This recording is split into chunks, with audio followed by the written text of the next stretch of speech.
زہد ایسوسی ایشن کی جانب سے مورخہ 26 مارچ کو تاریخی کامیاب ادبی تقریب منعقد کرنے پر جامعہ نمل کے طلباء اور دیگر شرکاء کے اعزاز میں بریگیڈیئر عامر زاہد خان کی رہائش گاہ پر عشائیے کا اہتمام کیا گیا۔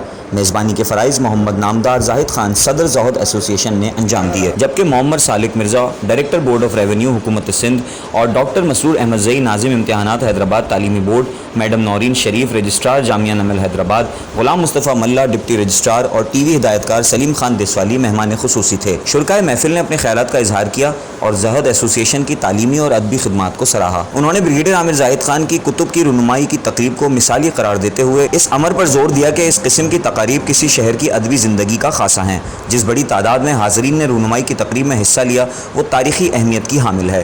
اس موقع پر 26 مارچ کی تقریب میں حصہ لینے والوں میں تعریفی اسناد تقسیم کی گئیں۔ بریگیڈیئر عامر نے محفل کے شرکاء کو اپنی کتابیں بھی پیش کیں۔ تسبیحہ، زیبرینہ، عبدالخالق، حفصہ اور سلیم دیسوالی نے اپنی گلوکاری کے جوہر سے محفل کے شرکاء کو محظوظ کیا۔